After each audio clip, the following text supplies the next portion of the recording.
세 번째 그 말씀을 함께 생각하게 되는데요. 마태복음 5장 17절부터 20절까지 말씀이 되겠습니다. 우리 다 같이 말씀에 대한 공경으로 일어나서 우리가 이 말씀을 함께 보십니다. 마태복음 5장 17절 말씀을 제가 봉독합니다. 내가 율법이나 선지자나 폐하러 온 줄로 생각지 말라. 폐하러 온 것이 아니요 완전케 하려 함이로라. 진실로 너희에게 이르노니 천지가 없어지기 전에는 율법의 1.1획이라도 반드시 없어지지 아니하고 다 이루리라. 그러므로 누구든지 이 계명 중에 지극히 작은 것 하나라도 버리고 또 그같이 사람을 가르치는 자는 천국에서 지극히 작다 일컬음을 받을 것이요 누구든지 이를 행하며 가르치는 자는 천국에서 크다 일컬음을 받으리라. 내가 너희에게 이르노니 너희 의가 서기관과 바리새인보다 더 낫지 못하면 결단코 천국에 들어가지 못하리라. 아멘. 기도합니다. 아버지 하나님, 주의 말씀을 감사합니다. 주님, 정말 저희들이 어둠 속에 있을 때에 주님께서 저희들에게 빛을 비춰주시려고 주님의 아들 우리 주 예수 그리스도 사람이 되어 이 땅에 오게 하셨습니다.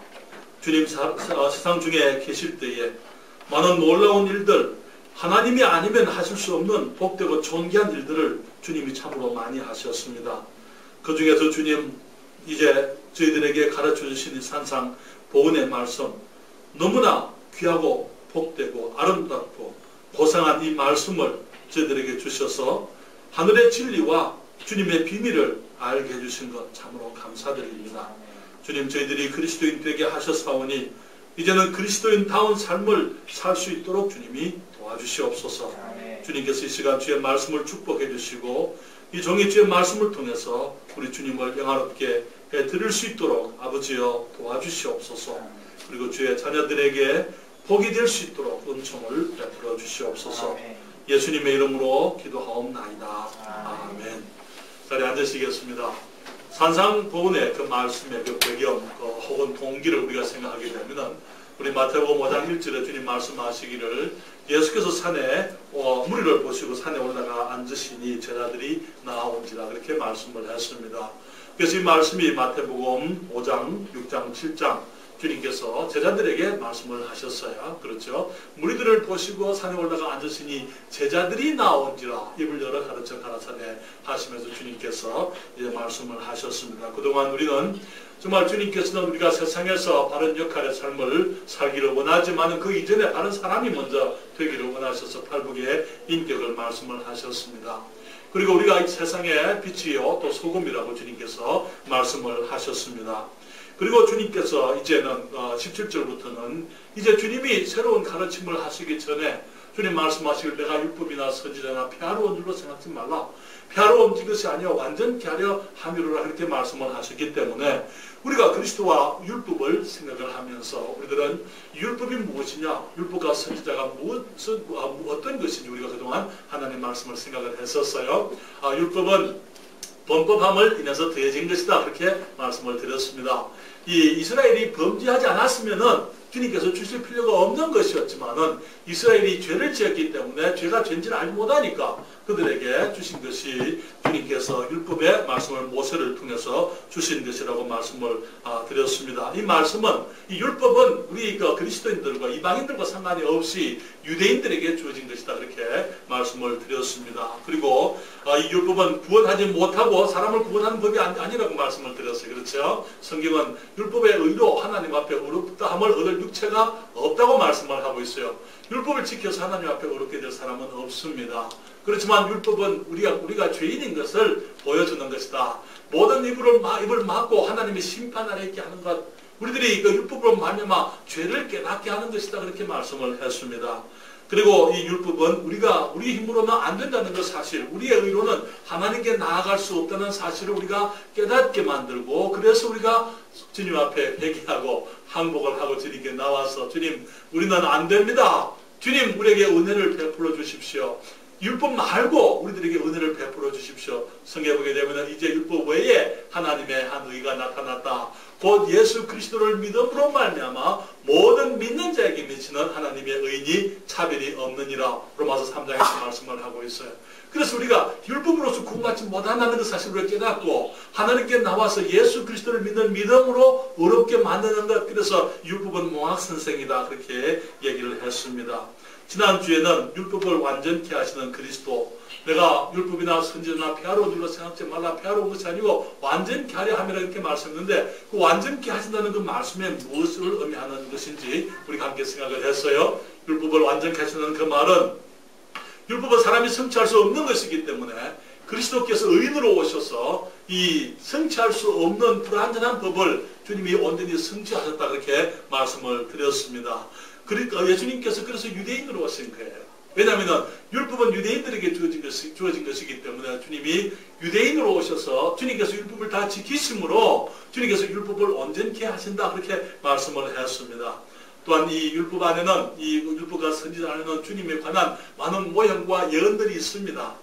그래서 주님께서 그것을 성취하러 주님이 오셨어요. 그렇죠? 이사야서에 말하기를 보라, 처녀가 잉태하여 아들을 낳을 것이요 그 이름을 임마누엘이라 한다 그렇게 말씀을 했습니다.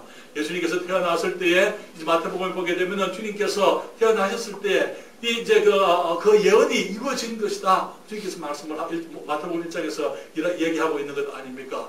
예수 그리스도께서 임마누엘, 다시 말하면 우리와 함께 계시는 하나님이시지만 사람이 되어오신 우리 유대인의 왕이시요 우리의 구세주이신 것을 이 성경은 보여주고 있는데요. 그래서 마태복음에는 특별히 보게 되면 이 말씀이 이루어졌다, 이 말씀이 성취되었다, 그런 말씀이 많이 있어요. 그래서 우리가 예수님께서 오신 것은 구약에 있는 율법과 율법에 관한 예언과 모형을 이루시기 위해서 오신 것이다.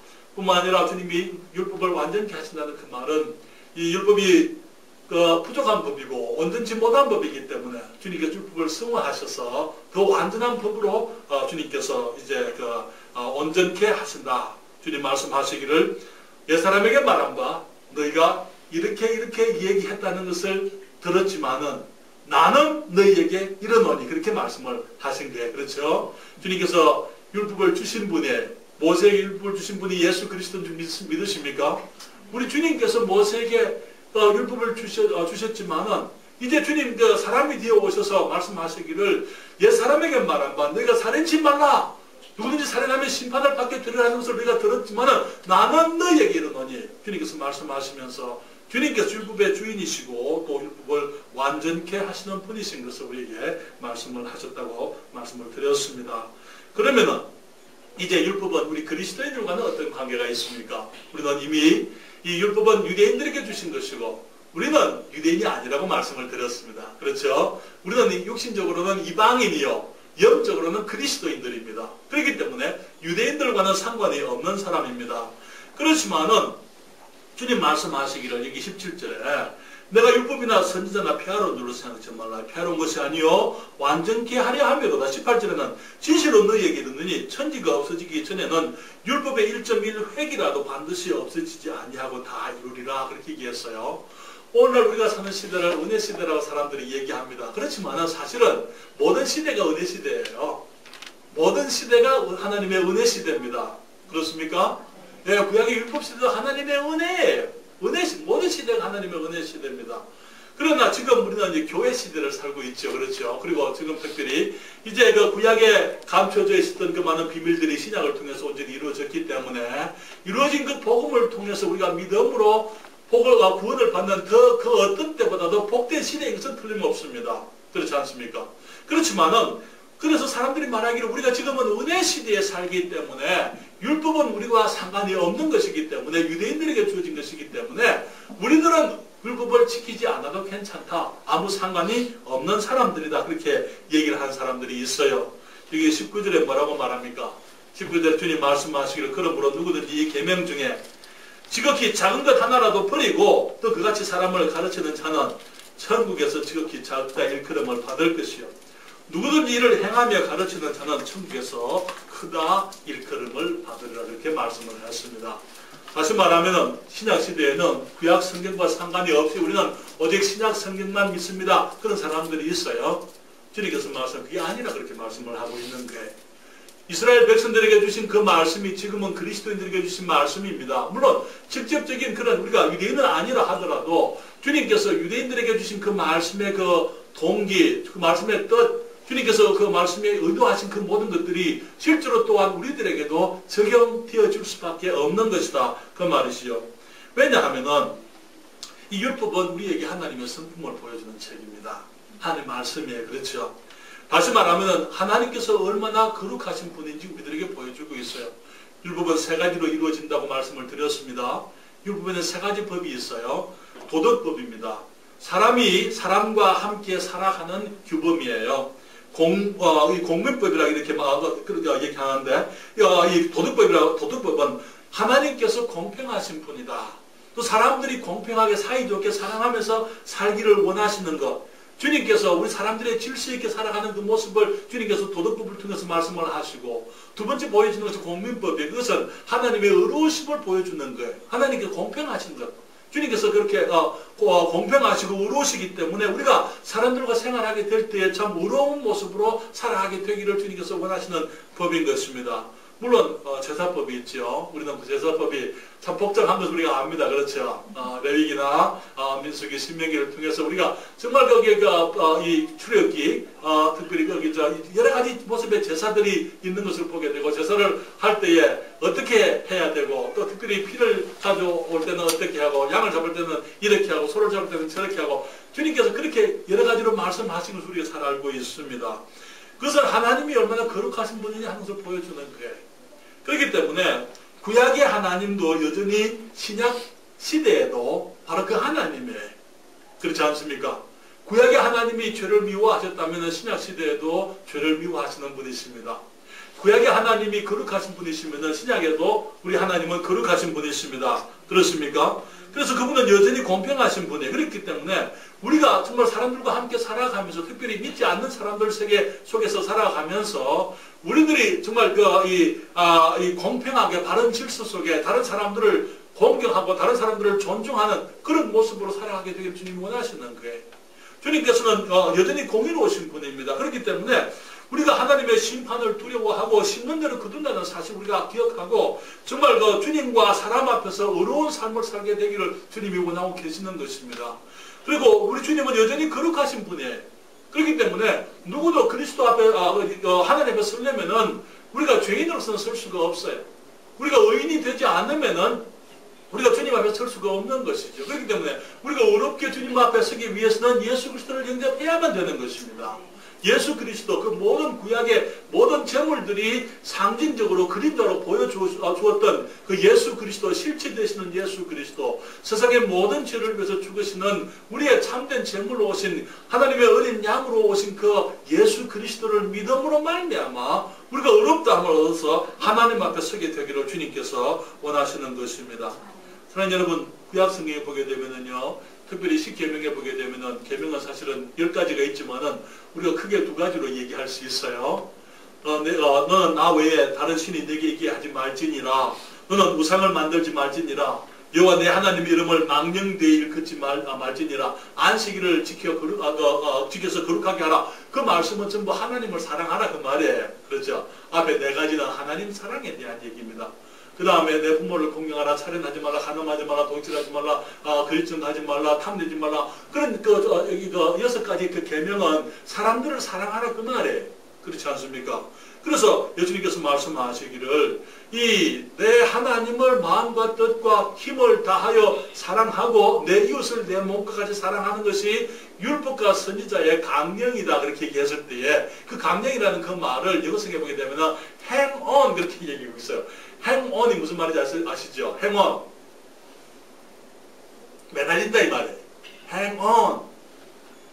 그 말은 율법과 선지자가 사랑해, 모든 계명이 내 하나님을 사랑하고 내 이웃을 사랑하라 하는 그 계명에 걸려있다 이 말이에요. 그게 달려있는 것이다. 그게 우리는 보기에는 강령이다. 우리 한국말 성경에, 개혁성경에는 강령이다. 주체, 요체가 뭐냐? 정말 율법의 그 요체가 뭐냐, 가장 중요한 그 진리가 뭐냐 했을 때에 하나님 사랑, 또 사람 사랑, 그렇게 얘기를 하고 있는 것입니다. 그렇기 때문에 사실은 무엇을 하느냐, 무엇을 하지 않느냐, 그것보다도 하나님을 사랑하고 사람을 사랑하는 것, 그것이 우리 주님께서 원하시는 것이죠. 사랑하는 여러분, 우리 하나님은 질투의 하나님이다, 그렇게 얘기를 하고 계세요. 그렇죠? 하나님이 여성입니까? 질투는 여자들이 하는 거 아니에요? 아니요. 사람은 다 질투하게 되어 있어요. 특별히 사랑하는 사람들은 질투하게 되어 있습니다. 그렇지 않습니까? 사랑하는 사람들은 사랑하는 사람들에 대해서 질투가 있는 거예요. 질투는 열정입니다. 열정이에요. 질투하지 않는 사랑은 사랑이 아니에요. 그렇지 않아요? 우리 하나님께서 우리를 사랑하실 때 질투하실 만큼 사랑하신다, 이렇게 말씀을 했어요. 그런데 하나님의 질투와 사람들의 질투는 다른 것입니다. 우리 사람들의 질투는 내가 사랑하는 그 사람이 향해서 질투를 할 때 나를 위해서 질투하는 게 나를 위한 질투입니다. 나를 사랑해야지. 왜 내 아내가 내 아닌 다른 사람을, 다른 것을, 왜 아이들이 나 아닌 다른 것을 더 그렇게 사랑하게 될 때에, 그렇게 하게 될 때 우리가 질투하는 거예요. 그렇죠? 그러나 하나님의 질투는 그렇지 않습니다. 하나님의 질투는 우리를 위한 질투예요. 다시 말해, 우리 부모님들의 아이들이 정말 더 잘못되기를 원치 않아요. 그렇잖아요. 그렇기 때문에 아이들을 보호하기를 원합니다. 하나님께서 말씀하시기를 우상을 섬기지 말라 그랬을 때에 주님께서 거기 우상, 거짓 신들을 주님이 질투해서 그런 게 아니에요. 주님께서는 우리에 대해서 질투, 열정을 가지고 계신데, 우리가 만일 우상을 섬기게 되면은 우리가 하나님의 축복을 잃어버리게 되는 거예요. 우리가 거짓 신들에게 속는 거, 우리의 영혼이 멸망하게 되는 것입니다. 그렇기 때문에 하나님께서 너희들이 나만 사랑하라, 그 말이 아니고 너희들이 다른 것을 사랑하면 잘못되니까 너희들이 나를 사랑해야 된다, 그 말씀인 것입니다. 왜냐하면 하나님만 참 하나님이시기 때문에. 그래서 우리 사람들을 보호하시고 사람들에게 하나님의 축복이 임하기를 원하셔서 그 강렬한 열정 가운데 주님께서 질투하시게 되는 것입니다. 사랑하는 여러분, 우상 숭배가 우리에게 악하고 해로운 것이기 때문에 그래서 주님께서 질투하시는 거예요. 우리를 위한 질투인 것입니다. 마치 우리 여러분 병아리 가진 암탉들을 보셨습니까? 병아리가 깨어났습니다. 그런데 이제 주위에 사람들이나 다른 짐승들이 오면은 이거 그 암탉이 뭐가 힘이 있습니까? 그렇잖아요. 그래도 그냥 깃발을 세우거나 깃털을 세우거나 그냥 그렇게 사납게 다른 짐승들이나 사람들이 오지 못하게 하잖아요. 강아지들도 마찬가지예요. 개들이 이제 이 새끼들을 낳았을 때 다른 사람들을 경계하는 것을 보게 되는 거예요. 그것은 자기를 위해서가 하는 게 아니에요. 그 새끼들을 위해서 그렇게 하는 것입니다. 보호하기 위해서. 우리 하나님의 질투도 마찬가지입니다. 그래서 주님께서는 우리가 율법을 주시고 우리가 율법 속에서 살기를 원하시는 거예요. 왜? 율법의 테두리 밖에 나가게 되면은 우리들이 잘못될 수 있고 우리들이 범죄하게 되고 죄는 하나님의 축복을 우리에게서부터 앗아갈 수밖에 없기 때문인 것입니다. 그래서 주님께서는 이 율법을 주셔서 유대인들이 하나님의 율법을 따라 살기를 원하셨고, 우리가 그리스도인이기 때문에 우리가 이제는 그러면은 이제 하나님께서 과거에 미워하시던 죄를 주님은 지금은 괜찮다 용납하시느냐? 그렇지 않다는 말이죠. 주님께서 지금도 과거에 미워하시던 그 죄악들을 미워하시는 것은 우리를 위해서 미워하시는 것입니다. 우리를 보호하시고 우리를 축복하기 원하시기 때문에 그런 것이죠. 신약의 그리스도인들은 사실은 유대인들보다 더 우리 하나님을 사랑해야 될 줄 믿습니다. 왜냐하면 유대인들은 그림자를 가지고 주님 앞에 주님을 섬기고 그림자를 가지고 그들이 선민이라 그렇게 얘기했었어요. 그렇잖아요. 하나님의 택함 받은 백성들이다 그렇게 얘기를 하는데, 우리는 이제 하나님의 자녀들이 되었어요. 사실 택한 백성이 아니고 예수 그리스도의 보혈로 하나님의 은혜로 값없이 의롭다함을 입고 우리가 하나님의 자녀로 거듭났습니다. 그렇기 때문에 우리들은 우리 유대인들보다도 우리가 하나님을 더 사랑해야 될 이유가 있습니다. 그렇지 않습니까? 어떤 사람들은 말하기를 우리가 이제 이 은혜 시대에 살기 때문에 우리는 하나님의 은혜를 입은 사람들이기 때문에 율법이 전혀 우리와는 상관이 없을 것처럼 그렇게 가르친 사람들이 있습니다. 주님 말씀하시기를 누구든지 이 계명 중에 지극히 작은 것 하나라도 버리고 또 그같이 사람들을 가르치는 자는 천국에서 지극히 작다 일컬음을 받을 것이며, 특별히 그 중에 하나가 이 11조 문제예요. 오늘 사람들이 말하기를 이 11조는 구약의 율법에 속한 것이다. 아니에요. 11조 기원이 언제입니까? 모세가 처음에 11조를 드렸습니까? 아니요. 아브라함이 그 이전에 아브라함이 거기 500년 전에 이 모세 있기 500년 전에 주님께서 이미 아브라함을 통해서 이거 11조를 받으셨고, 야곱이 주님께 11조를 드렸고, 그것이 나중에 율법 속에 들어갔습니다만은 이스라엘 백성들에게 11조를 주님의 전에 가져오라 그렇게 얘기했습니다. 사람들은 말하기를 지금은 우리가 은혜 시대에 살기 때문에 우리가 지금은 11조를 드릴 필요가 없다. 제가 보기에는요, 우리는 더 많은 것을 드려야 될 사람들입니다. 우리는 그 11조에 국한해서 될 사람이 아니에요. 우리는 그 유대인들보다 더 큰 것들, 더 아름다우고 더 완전한 선물을 우리가 받았지 않습니까? 그렇기 때문에 우리가 그 11조를 가지고 근데 11조를 따지는 사람들은 되게 성경 안 하는 분들이에요. 그래요. 그래서 주님 말씀하시기를 이 계명 중에 지극히 작은 것 하나라도 버리고 그같이 가르치는 자는 천국에서 지극히 작다 일컬음을 받을 것이다. 그렇게 말씀했습니다. 언지가 지난주 이전에 11조를 했어요. 어려서부터 가르쳐야 돼요. 그렇죠? 지금 언지가 하는 것은 쉬워요. 나중에 하려면 나중에 배우려면 어렵습니다. 그렇죠? 그렇습니다. 그래서 정말 우리가 하나님을 사랑하고 우리 주님께서 정말 유대인들은 왕을 기다렸지만은 우리 주님은 우리의 구세주로 오셨어요. 주님께서는 이스라엘 백성들은 예수님이 오셔서 자기들의 왕국을 나라를 회복해 주기를 원했지만은 주님께서는 우리를 위해서 십자가에 가셨고 우리의 죄를 구속해 주시고 우리에게 하나님의 나라를 주님이 주셨습니다. 그렇기 때문에 우리들은 더 귀하고 더 복된 것, 더 많은 헌신으로 우리 주님을 사랑해야만 될 줄 믿는 것입니다. 그래서 사랑하는 여러분, 우리 주님께서는 우리 주님과 우리 사이에 다른 것이 들어오기를 원치 않으세요. 주님께서는 주님과 우리 사이에 다른 어떤 것이 개입되기를 주님이 원치 않습니다. 주님이 말씀하시기를 마태복음 10장 34절부터 내가 세상에 화평을 주러 온 줄로 생각지 말라. 화평이 아니요 검을 주러 왔노라. 그 말은 갈등을 주기 위해서 왔다 그 말이죠. 내가 온 것은 사람이 그 아비와 딸이 어미와 며느리가 시어미와 보라하게 하려 하면이 사람의 원수가 자기 집안 식구리라. 아비나 어미를 나보다 더 사랑하는 자도 내게 합당치 아니하고 아들이나 딸을 나보다 더 사랑하는 자도 내게 합당치 아니하고 또 자기 십자가를 지고 나를 쫓지 않는 자도 내게 합당치 아니하니라. 주님께서는 우리가 주님만을 사랑하기를 원하십니다. 왜냐하면 우리가 주님을 사랑하게 되면 그 모든 것을 사랑할 수 있게 돼 있어요. 우리가 주님을 사랑한다면서 그 다른 것을 사랑할 수 없어요. 주님의 사랑 가운데서 다른 것을 사랑하는 것입니다. 주님을 사랑하지 않고 우리들이 다른 참된 사랑을 할 수가 없는 것이죠. 율법은 여전히 하나님의 의로우심을 우리에게 보여주는 것입니다. 또한 율법은 우리의 사랑을 하나님께 보여주는 그런 잣대가 되는 거, 율법을 지킴으로. 그래서 이 성경은 말하기를 이거 율법은 그리스도인의 삶을 재는 잣대라고 우리가 그렇게 말씀을 드릴 수 있습니다. 율법이 우리를 어렵게 하게 하지는 못합니다. 그렇지만은 우리의 어려운 삶을 재는 잣대는 틀림없습니다. 그렇지 않습니까? 믿는 사람들은 믿는 사람들처럼 살아야만 되는 거예요. 믿는 사람들이 믿지 않는 사람들처럼 살기 때문에 오늘 문제예요. 은혜 시대니까 마치 율법은 그냥 우리가 무시해도 괜찮을 것처럼 그렇지 않아요. 우리들이 믿는 사람이기 때문에 구원받은 사람이기 때문에 더욱 율법을 존중해야 되고 하나님이 기뻐하시는 것이 무엇이고 기뻐하지 아니하시는 것이 무엇인지 우리가 분별해야만 되는 것입니다. 그리고 하나님의 기뻐하는 삶을 살아야만 하는 것이지요. 야고보서 2장 14절부터 말씀하시기를 내 형제들아 만일 사람이 믿음이 있노라 하고 행함이 없으면 무슨 이익이 있으리요.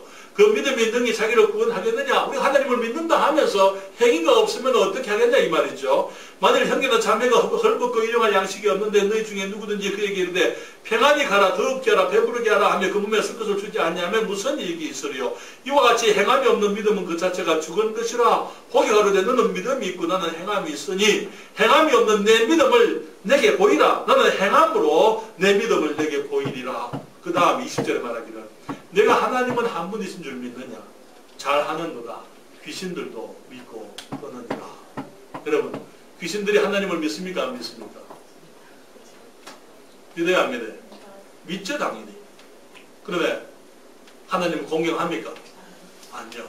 믿음을 따라 사는 겁니까? 아니죠.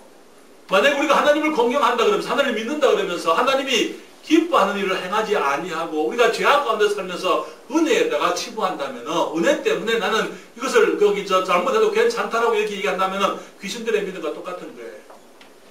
귀신들이 하나님 계신 줄 알지만 그들이 하나님의 말씀을 존중하지 않고 살아가는 것처럼 너무나 많은 사람들이 하나님을 믿습니다 그러면서 정말 믿음대로 살지 아니하고 하나님의 율법을 따르지 아니하고 그냥 육신대로 죄악 가운데 살면서 마치 그렇게 살아도 괜찮은 것처럼 그렇게 한다는 것은 귀신들의 믿음과 똑같다는 말이에요.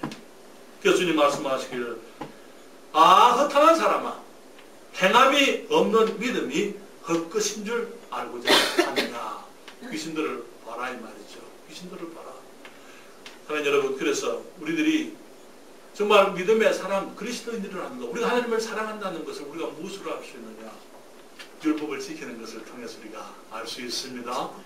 하나님을 공경하고 다른 신들을 섬기지 않을 뿐 아니라 우리가 하나님의 말씀을, 하나님의 이름을 거룩히 여기고 귀히 여기고 하나님을 섬기는 것으로 최선을 다하고 우리가 사람들을 사랑하고 부모님을 공경하고 우리가 정말 이 도덕적으로 바르게 살아가고 주님께서 기뻐하시는 거룩한 삶을 살아가는 것, 그것이 우리가 하나님을 공경하는 표현이다 그 말인 것이죠.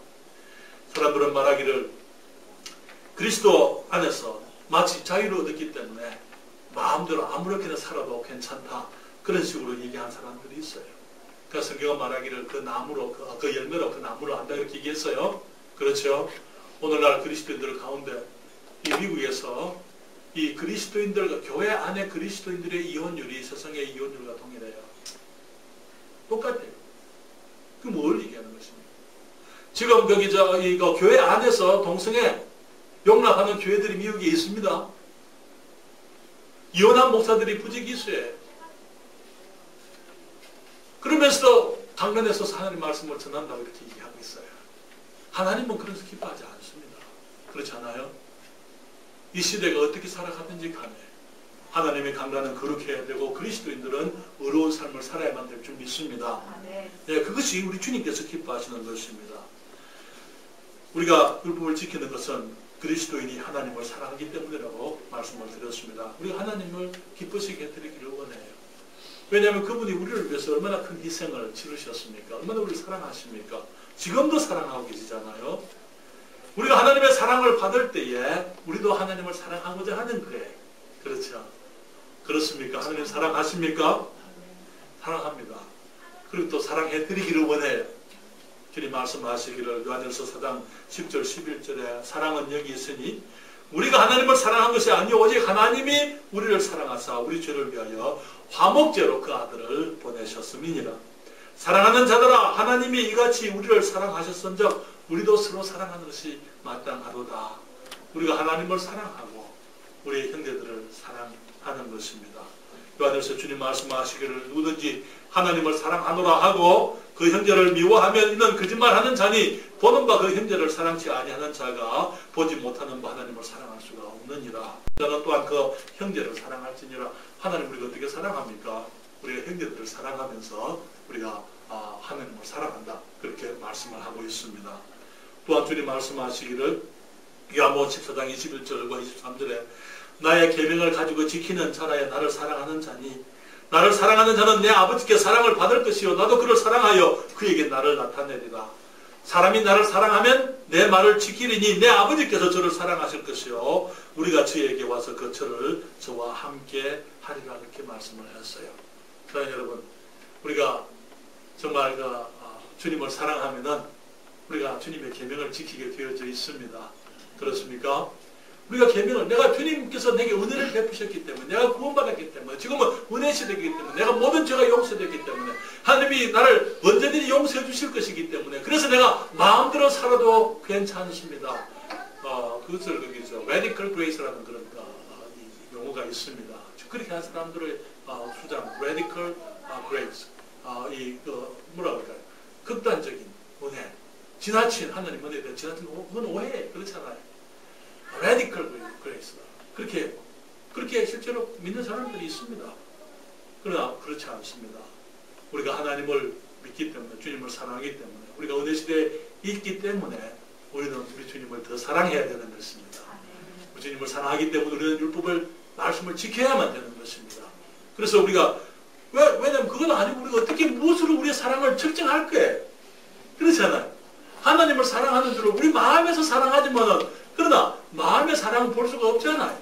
우리의 행위로 그렇게 나타날 때에 그래서 우리가 하나님을 사랑하는 줄을 우리가 알게 되는 것이죠.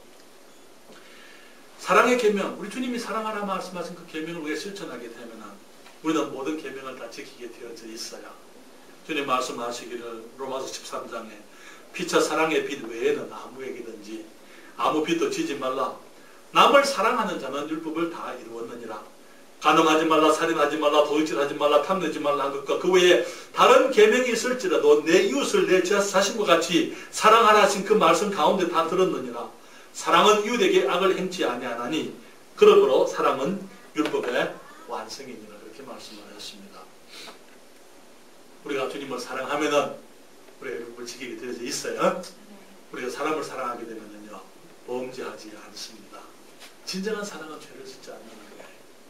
오늘 너무나 많은 사람들이 사랑의 이름으로 죄를 짓는 것을 두려워하지 않고 있어요. 그렇죠? 오늘 너무나 사람들이 사랑한다는 그 미명 가지고 범죄하고 있습니다. 하나님께서는 그 사랑이 아니라고 말씀하는 거예요. 진정한 사랑은 그런 것이 아니고, 사랑은 율법의 완성이고, 사랑하는 자는 이웃에게 악을 행치 아니한다 말씀을 하셨습니다. 그리스도인은 율법과 무관합니까? 그렇지 않습니다. 물론 율법으로는 우리가 어렵다는 걸 얻지 못합니다. 율법의 주인이신 그리스도의 의로 우리가 구원을 얻었습니다. 하나님을 사랑하고 사람을 사랑하는 그 계명, 이스라엘에게 주셨지만 또한 주님께서 우리에게 새 계명을 주셨어요. 새 계명을 너희에게 주노니 서로 사랑하라. 내가 너희를 사랑한 것 같이 너희도 서로 사랑하라. 너희가 서로 사랑하면 이로써 모든 사람이 너희가 내 제자인 줄 알리라. 그렇게 말씀을 했습니다. 율법은 하나님의 의를 보여주는 거예요. 그리고 율법은 그리스도인의 의를 측량하는 기준이 됩니다. 율법을 지키지 않는 것, 율법을 지키는 것은 하나님을 향한 우리 사랑의 표현이에요. 율법을 지키지 않고 우리가 살아갈 수 없습니다. 그러나 사랑의 법은 율법보다 더 우월한 거예요. 그렇죠?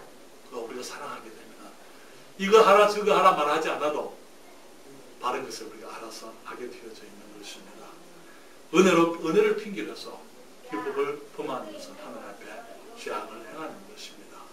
우리가 기도하고 찬송하겠습니다. 기도하겠습니다.